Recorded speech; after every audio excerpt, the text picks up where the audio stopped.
All right. Welcome back to Lab Live. Toby, how are you? Pretty good, pretty good.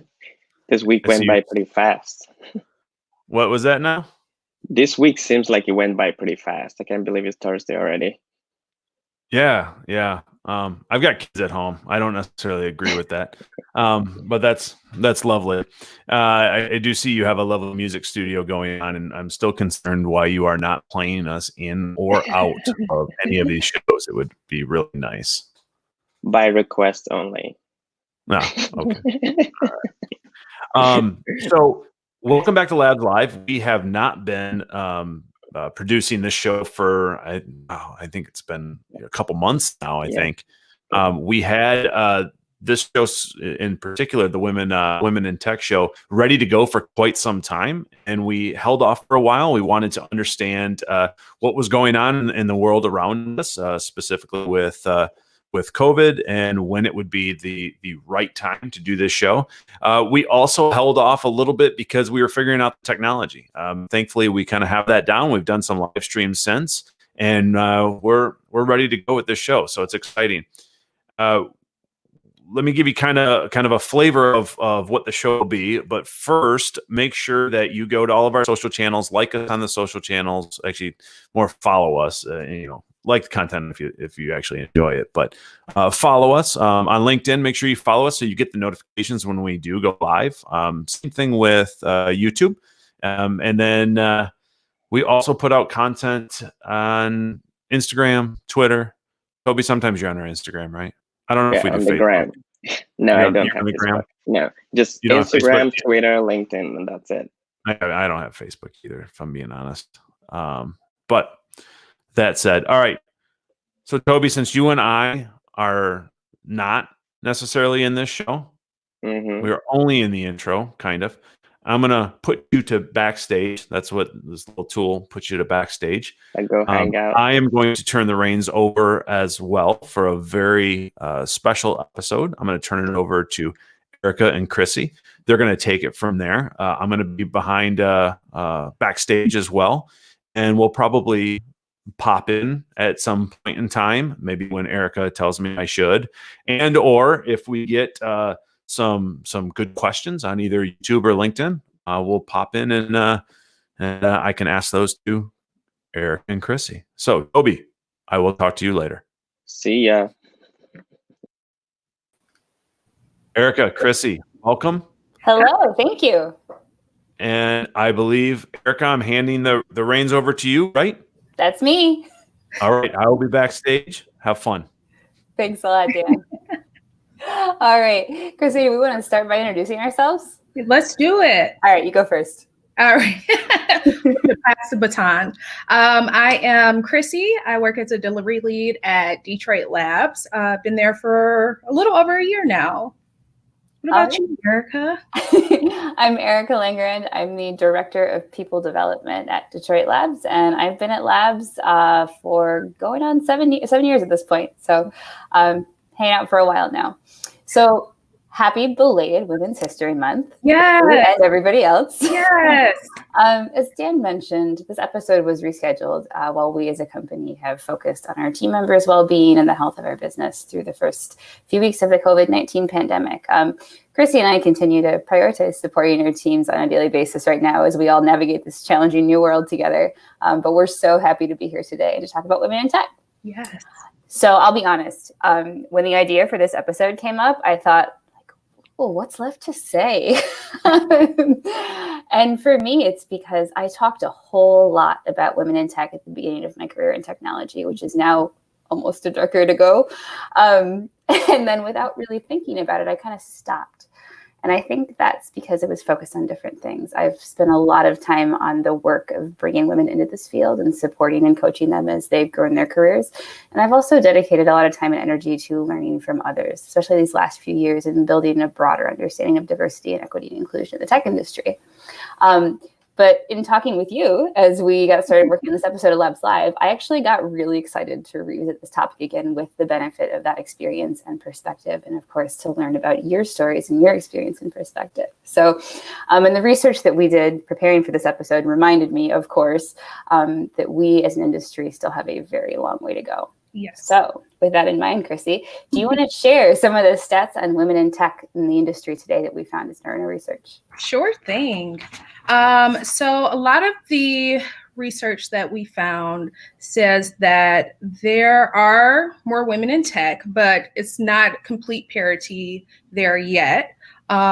When you break it down by background and race, there's only 3% of Black women in tech, 1% of Latinx women in tech, and then it goes down from there to 0.03% for Indigenous women. So definitely a lot of work that still needs to be done around the diversity and inclusion part of women in tech, but we do have way more of a presence than we did 10 years ago when you were just getting your start. So I can only imagine what things look like back then. Yeah, so so the numbers are kind of a little depressing still, and I think one of the studies I read said women went from holding about 36% of computing jobs in 1991, and that's gone downhill since then, and it's now down to like in the 20s somewhere. We also did some research on stats around pay gaps and around how women leave the industry. So we'll talk more about that later, but those numbers are also kind of discouraging. So. Yeah. Although having said all that, Chrissy and I are not going to try to solve all the industry's gender diversity and inclusion problems in 20 minutes. So I don't think we can. I don't think so. No, I mean, we're pretty smart, but yeah. What we would like to do is share a little bit about our own journeys as women in tech and talk about how our experiences and our stories fit within those statistics. And then to wrap up, we'll share some of the work that we've done at Detroit Labs over the years to grow and support the women on our team and offer some suggestions for what you can do in your own community and your own workplace. So with that, Chrissy, we're going to talk about you some more. How did you get into the tech industry and what led you to pursue a career in tech? Oh my gosh. So it was a very windy road for me. When I went off to school, I thought I was going to be in advertising. I was going to be like a mad woman type of situation going on there.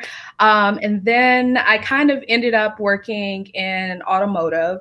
And somewhere in between that time, also started a business with friends. We started a personal concierge service, and we were like 23, and we have like $1,000 put together, and we need to make marketing materials. We need advertising. We need a website, everything. So I took on the job of creating a website for our business. And while doing that, I went down like a rabbit hole of, oh, what is HTML and CSS? And oh yeah, that's the thing from the MySpace days. Yes. And, yeah. So I'm just like going down all these rabbit holes. I put the site together. And after that, like I found that I still enjoyed what I learned. And so I found Code Academy and Free Code Camp. And I started doing like tutorials on there and kind of making simple, small projects once a week.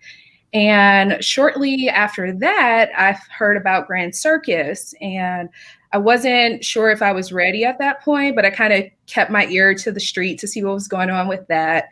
And a year later, I ended up interviewing and got into the front end boot camp at Grand Circus. And that's like where my journey started. I was like, okay, I can do this. I think I can do coding. This could work. And it completely changed. Like now I'm doing like zero coding these days and working on the client facing side of technology. Yeah, talk a little bit more about that and what you're doing currently. I mean, if you can, talk to us about how mentorship played a part in that part of your journey. Sure. I think it was like a really interesting time for tech in Michigan. When I was going through this process, it was 2016, 2017, and we weren't looked at as a hub for technology like your Silicon Valleys, your New Yorks and stuff like that. So everything was tight knit. And luckily, like during my time in boot camp and shortly after, I was able to find groups of women, like enclaves of women that were working in tech. And so there was like LaDev, Girl Develop It, Sister Code, everything like that. And I was able to just find women that were doing what I was trying to do in my career. And they were all completely open to putting me in contact with people, or, you know, helping me along the way as long as I was like willing to ask. And that's actually how I met you, Erika. Hey. Well, I'm going to tell that story because it's a really fun one. So we, of course, Grand Circus is our neighbor right down the street. And one of their team members reached out and said, hey, we have this wonderful graduate who is looking to get into a delivery lead role, which is our kind of our project management, account management, client facing, team leading, do everything bosses at Detroit Labs. And but she said, you know, is there somebody at Detroit Labs who could maybe talk to Chrissy about this role? And so I reached out to our delivery lead team, and of course, one of them got right back to me and said, yeah, I'll totally talk to somebody about the industry and about this role. And that's great. And so that's how Chrissy met Jackie Michael, one of our delivery leads, and the two of them started talking. And Chrissy, then what? Jackie, I met with Jackie a couple of times, and we just did some workshopping. And a few months down the line, she sent me a message like, hey, we're looking for delivery leads. Would you be interested? And I'm like, you know what? I think I would be, and I'm going to apply. And I don't know like where I would be if that connection wouldn't have been made. Like, people get put into your life for reasons. And I'm like so grateful that I met the both of you. And here you are at Detroit Labs. So now just a little over a year.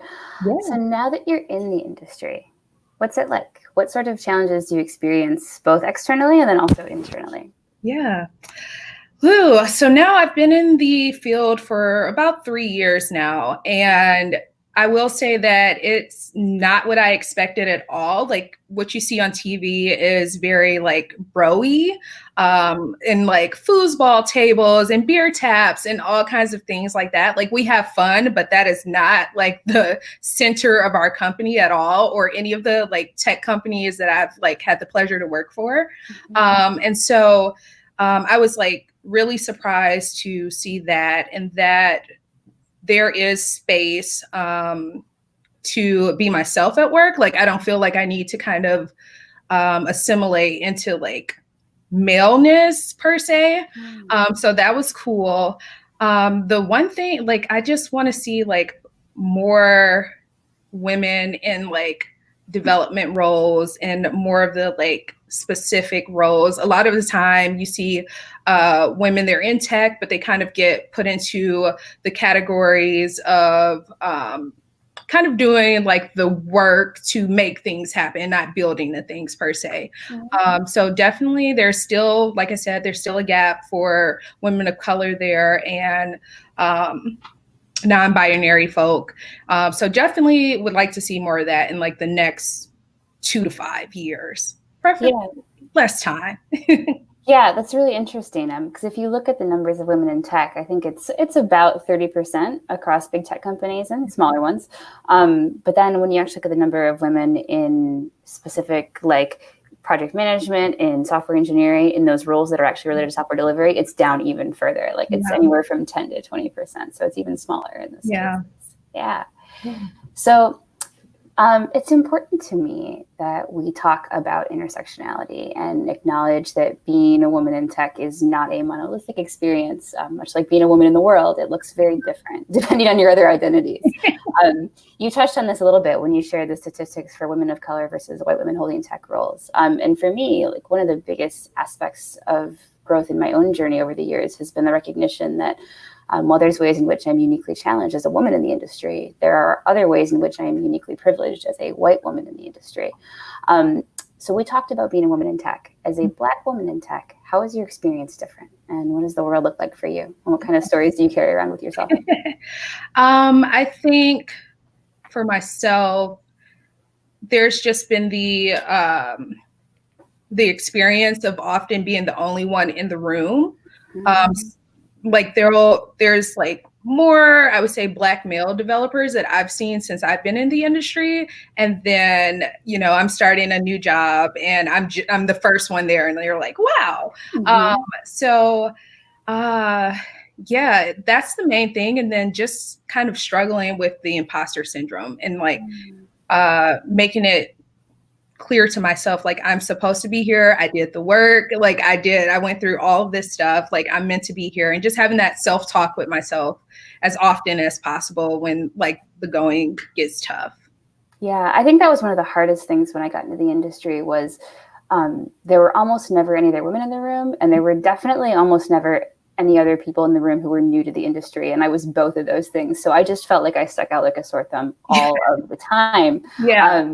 And as I said, there's still a lot of ways in which I blend in. So yeah, I definitely, there was always that thought that like, okay, if I raise my hand and I say the wrong thing, it's not just going to be, oh, Erika's bad at this. It's going to be, oh, women are not good programmers. Yeah. It's kind of like that stereotype threat going on there. Yeah, it's a lot to carry with you for sure. Yeah. Okay. So I've just bombarded you with questions. Do you have anything to throw back at me before we jump on here? Yes. Okay. You were speaking about different intersectional identities. So I'm wondering about your different identities, and one of them being you're a new mom. So what has your experience being a woman in tech and also a mom that is working in tech been? So being a woman in tech was interesting. My very first job as a software developer, I was brand new. I literally could not code my way out of a paper bag. And I was the only woman on the development team at my first company, at my first job. And it actually, the rest of the developers that I worked with were wonderful, and they spent so much time and energy coaching me and teaching me, and I had a great experience. But there were like kind of funny jokes about like how the bathroom in the building was my personal bathroom because there were literally no other women. That's sad. Yeah, I would like, somebody would come in and they would assume that I was the secretary or like whatever. Right? There was a lot of like the little stuff that you hear about. But I was having such a positive experience across the board that I really didn't, or I told myself it didn't matter. Yeah. And then I came to labs and there was just one other woman developer at the time. But it made a huge difference because having your own bathroom is cool, but like having someone to talk to in the bathroom was way better than that. Yeah. So right away, I noticed how all of a sudden I didn't feel like, okay, not every single thing I do is representative of all women because there's at least one other woman here. Yeah. And that was just one. Now we're at a point, and I dreamed about this and now I love that it's real. I can't offhand name all the women at labs. Like if you ask me to do it right now, there's 56 of us. Like I couldn't do it. Yeah. And so to have seen that over the last 7 years has been really rewarding and really cool, because every day it makes me feel like I get to bring myself to work, and my goal for us is to be a company where everybody gets to have that, and I see us moving closer and closer to that. But as far as being a mom, my son is going to be 1 in about 10 days, which is wild. Yeah. And for me, there was this massive shift in my professional career because all of a sudden my job wasn't my biggest job anymore. Like my career was my baby for the better part of a decade. Mm-hmm. And then along came this little person who was amazing, but he basically kicked my world into the sun. Being a mom turned upside down my identity, like my priorities, my body, definitely my sleep schedule. I used to be somebody who would just put in an 80-hour work week at the drop of a hat, like no problem. If I was like, this needs to get taken care of, and this is what I'm going to do. Okay, great. And I love my work. So it never even felt like a strain necessarily. Yeah. I have less ability to do that now. So I think that we go in a lot of circles in life. And for me, it's a lot of relearning how to prioritize, how to delegate and say no, how to be really intentional and efficient with my time. I thought I had all those skills. Being a working mom meant I had to take them to a whole different level. And if I didn't have the support and flexibility that I have at labs, I can't imagine how I would do it. I can take my son to the pediatrician in the middle of the day. I can flex my hours so I get more time with him during the week. I can work remote if he's sick. And I get to talk about all the joys and challenges of raising a tiny human with a community of other labbers who all know what it's like to be a working parent. Without all of that, I think I would be so much less happy and less fulfilled, both in my work and in my life. So in a way, that's always been one of the things that has made me want to encourage other women to get into the industry, because when you land in the right place, there can be so much flexibility. And a lot of these roles, you can work from anywhere in the world. And you can do that thing where you have time to have both a family and a career. So it's not easy, and it's a lot of time, and it's a little less sleep than I used to get a few years ago, but it's been pretty magical. You have a tip for what a women looking to get into tech or that's currently in tech, but not in like a position or a job that's as flexible as Labs, what should they look for if they're looking for a new company to work for? What would you say would be the biggest thing to look for? I would say, I'm actually going to borrow this from people who have joined Labs over the years, because I always ask them, like, what makes them think this is the company for them? Come in and look for people who look like you, who share maybe your identities, who have the kind of life that you want to have, who are sort of living the same story that you want to live. And if they've chosen to be at that company, that's a sign that it might be a good spot for you. There's a million more questions to ask after that, but that's kind of what I think about. I remember I had an apprentice tell me a few cohorts ago, she said, this is the first tech company I've ever come to where I was interviewed by another Black woman. And that was a huge thing for me. And that was a huge thing for me. You know, when I was interviewed at Labs, I was interviewed by another woman. And that was just, it made an impression. It made me go, oh, I can see you here, so maybe I can see me here. So I think that's a big thing for me. Yeah. So let's talk about how we've grown at Labs over the years and some of the things that we do to support women. So when I started, we were at about 40 people. And as I said, I was one of 2 women developers, and there were 5 women on the team total. So we were at 5% women developers. Now we're at 26, which we're really proud of. We were at 12% women total. Now we're at 39%. So it's not, yeah, right? It's not terrible, but we've more than tripled our percentage of women on the team, and we have quintupled, is that a word? Yeah, I think you made it a word. It's fine. Our percentage of women developers. So it's a whole lot of positive growth over a period of 6 years. One thing that I'm really proud of is that of our women team members, 40% are women of color. So we've still got work to do there, but that's a number that makes me really happy in my heart. Our leadership team also includes 2 women, and that matters to me a lot because women in leadership often have the experience of being token, feeling like there's only one woman seat at the table, which sets us up to compete with each other instead of benefiting from having a collaborative relationship as fellow women leaders. So those are some of the things that are exciting to me. What do you think? What do you think we do for women in tech at Labs? Oh my gosh. First, I was so excited when the picture went up for our like Women's Month photo, and that wasn't even all the women in the company. And it was like, so like, we have a lot, like if you're not counting like the bigger companies for a small tech company, we have like a nice amount of like women of all different ethnicities, backgrounds. And that is something that excited me the most about working at Labs. Like I knew a couple of women just from the, you know, just being out and about networking and stuff that worked at Labs. But I had no idea that this utopia was like possible. It feels like a unicorn company in a way. But yeah, I love just seeing the growth of the women in our company, and like even like hearing more about your story. You started out as a developer at Labs, and over time now you are one of the 2 women that are on the leadership team, and that's like amazing. And that there is a pathway to get to leadership or whatever it is that you want to do at Labs. There's a path to do that. You're not kind of just forgotten about. Like if you're, a lot of times it's kind of that lean in, lean out situation where it's like, okay, you need to thrust yourself into the forefront so that the people in these seats, they see you, and then you could possibly become one of these women in leadership.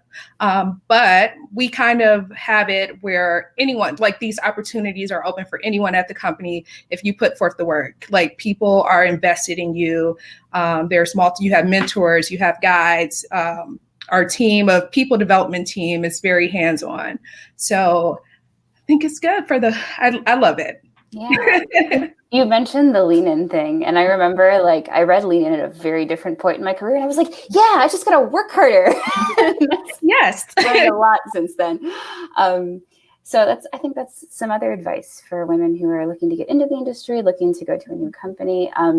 Look for women in leadership, because that means there's a path for you. It means there's a path forward. Look for women who are doing the jobs that you want to be doing. Because it's not just how hard you work. There's also got to be support and encouragement encouragement within the company. And I do think that we have that. I did a lot of speaking at conferences a couple of years ago. So I traveled all over the world, met people from a whole bunch of different companies and different countries. And I was always a little bit like, I think that we kind of have a bubble in some ways at home. We do not do everything perfectly. Certainly, we have lots to learn. But there are some things that we do really well that I just forget aren't true everywhere else. And so, I go to conferences and people would just assume that I was there to recruit or that I was, there with my husband. I got asked that a lot. And I'd be like, I'm speaking. And it always surprised me, even though I know the industry is like that, because it's not necessarily the experience that we have here. Yeah. So it's an interesting dichotomy for me when I'm out in the industry going to events versus when I'm at labs, and I feel like we definitely are on the right track towards the things that I want us to be. So yeah, we're as close to perfect as we can, but still just a disclaimer at the bottom. Yeah. So some of the things that I think have made a difference for us, our apprenticeship program, across the board, apprentice programs are about 50% women every time we do a class. And so the numbers hold up really nicely there. So we create opportunities for women to get into the industry. We have a professional development group for women in tech, which is really cool. Lets us talk about kind of our experiences, positive and negative, because they're both. We have a lot of mentorship and support opportunities available. And we sponsor conferences in the industry and specifically diversity sponsorships to try to get those opportunities to people who are looking for them. So so we have a lot of activities going on that we do. Yes. So if people want to get involved, if they want to check out some cool women in tech organizations, or they just maybe want to be a better ally in their next meeting, what are some things they can do? Ooh, that's a good one. I think just things have changed since I've been on like the networking road, but a lot of them, I would say Sister Code is a great one. Yes. I love that one. Mm-hmm. There's a Tech Ladies group. It's on Facebook. We did have a hub in Michigan, but I'm not sure what's going on with that one right now, but you can definitely join the Facebook group, Tech Ladies.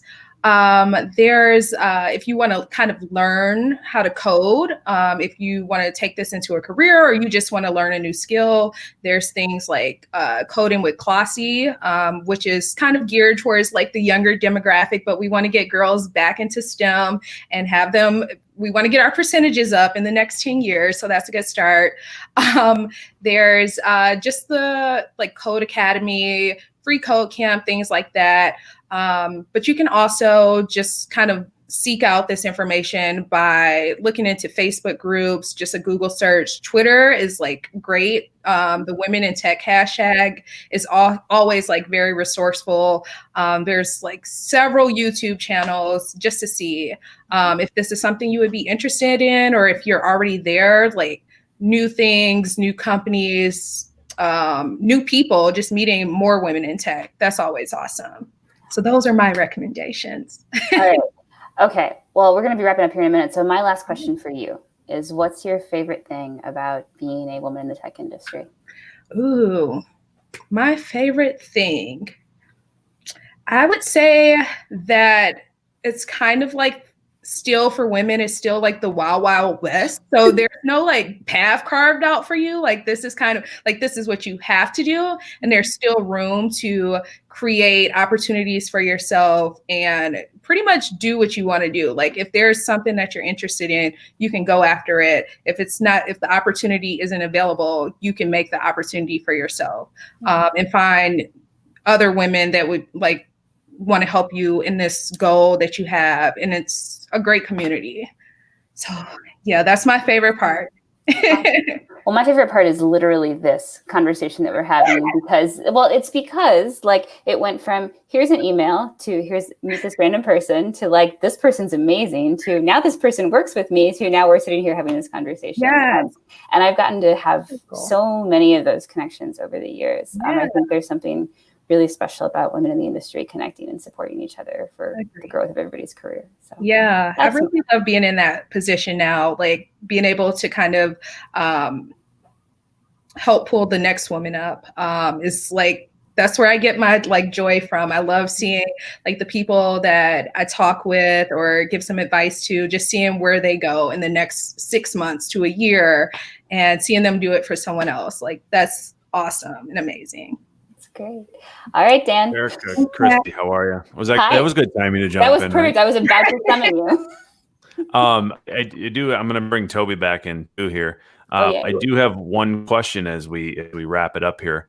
As a male colleague, how can we best be allies? Like what can we do to be an ally and be supportive in some way, shape, or form? Oh, I've got one for that. So I think for me, we talked a little bit about mentorship earlier on. There's mentorship and then there's sponsorship. Men tend to hold the higher up positions in the tech industry in most companies. And so one really big thing that was a huge difference maker for me is one of our co-founders, Nathan Hughes, decided that he was going to basically sponsor me and help me grow my career and do that really intentionally. He invested a ton of time, energy into what he thought was my potential. Hopefully I haven't let him down too badly. But I really I would not be where I am in my career without that. So, just paying attention and maybe investing time and energy and support in somebody who doesn't look like you can go a really long way and make a huge difference for someone's career. Oh. Yeah, I would second that and just being an advocate. And if you see an opportunity to advance a woman, like if it's just like a meeting or something, to make sure that women's voices are being heard in these capacities. I'm sure you all have heard about like mansplaining and stuff like that. So being very cognizant of the women in the room and making sure that those ideas are coming forth and kind of helping that along the way. Or if a woman does provide an idea, just saying like, hey, Sheila said this, that was really great. So we should kind of like explore that idea a little bit more. Awesome. Well, I'm sure Toby probably feels the same, but thank you. You both did an amazing job, and what a great conversation. I know we were sitting in the backstage area and then also talking on Slack, just commenting how great this was. The feedback on both LinkedIn and YouTube support that as well. And, I think our goal for this was to have a candid conversation, and I certainly feel like that was achieved here. So thank you, Erika. Thank you, Chrissy. Thank you as both. we wrap up Labs Live here, I don't know for sure when the next Labs Live specific show will be, but I do know we are streaming tomorrow at 1 p.m., right, Toby? Yes, 1 p.m. For our Friday 15. Yes. And go ahead. Did you? Yeah, 15 minutes of just having conversations with our colleagues at Labs. It could be anything. We just ask random questions and try to have fun for 15 minutes.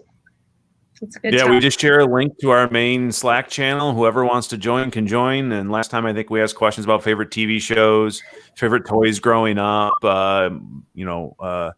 early bird, night owl, things like that. The hard-hitting questions you really want to know. But it's an opportunity to have a little bit of fun and wrap up Friday. So with that said, make sure you go to our social channels. Make sure you subscribe on YouTube. Follow us on LinkedIn so you know when we do these things, because on LinkedIn, we can't really send a link out. It just pops up when you're logged in. And I think that's it. So again, Erika, Chrissy, thank you. Toby, thank you. Thank you. And thank you for tuning in, and we will see you later. Bye. Bye.